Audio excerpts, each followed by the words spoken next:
Hello. So 6 months ago, I moved into my first ever YouTube studio space and I'm super grateful that I could make this happen. I've realized though that even though it's kind of functional, it's not very inspiring. So I'm gonna change everything around and I thought that would be a great opportunity to give you some tips on how to film with multiple cameras. Got some water, got an energy drink. Let's go and turn on our second camera now. Over here, I've got an A7R4. Currently this is not recording, so I'm gonna go and turn this on and we'll just go hit record. That's our second camera rolling.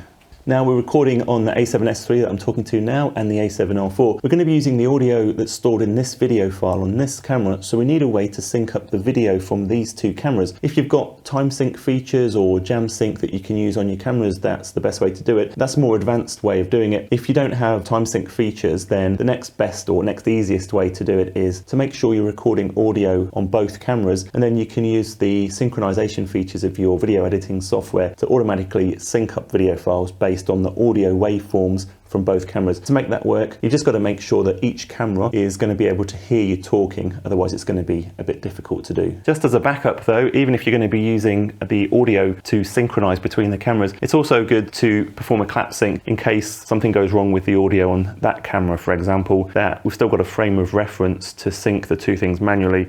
All we need to do to get a clap sync is either use a professional Slate or Slate app, or simply just do a clap where both cameras can see the clap. And you can use the point where the two hands meet on both cameras to synchronize up the video from the two different cameras or multiple cameras. So I think it's time to get to work on this studio makeover, if you like. Before I do that, I'm just gonna set up third camera view, and I'm just gonna use an iPhone for this. Just take you over here. And all we've got down here is I'm using this Peak Design camera case and camera clip. I'll just bring you down here. I'm using this third-party app. Another tip is to make sure that all of your cameras are using the same frame rate. And if you're using identical cameras, make sure they're all using the same color settings, white balance and all that kind of stuff. So let's go and start recording. So this is going to give us our third camera angle. Once again, we can just sync up the audio. So if I bring you down here, you should be able to see me now. Still using the audio from this camera. Right, let's get to work.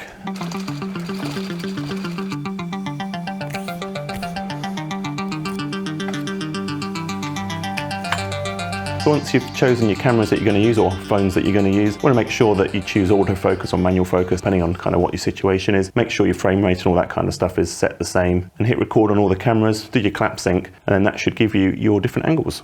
You can of course keep moving one of the cameras or multiple cameras because they don't have to stay in the same place. You can easily switch between them as long as they're synchronized in post. So I can use this camera as a roving camera just to get some close-ups of some of the stuff I'm doing. So for example, I can be using the shot from the camera in the corner there and then just bring this camera around and just switch to this camera angle and get some close-ups of me unplugging things and making a general noise. And then if I want to, I can switch back to the main camera there and just give an overview, and then really easily quickly switch back to these kind of detailed zoomed in views. Also, one of the really great things about using a wireless mic is I can move around anywhere in this space and I don't have to worry about being close to that microphone, which makes it even easier to switch between different camera angles and not even have to worry about whether the audio is going to be too quiet if I'm too far from that camera or too loud if I'm too close to that camera. I'll put a link to the DJI mic in the description if you want to check it out.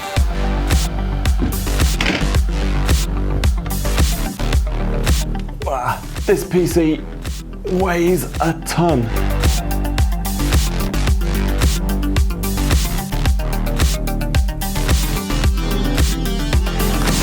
So I've got a lot of work to do. I'll see you in the new setup. Okay, that took me a bit longer than I thought it would, but anyway, this is the new setup or new layout of the studio, so you can expect to see this kind of shot more often now. Sticking with the multicam theme, I've also got an overhead camera up there. For example, if I'm demonstrating something like this or doing an unboxing, I can switch from main camera, overhead, back to main really easily.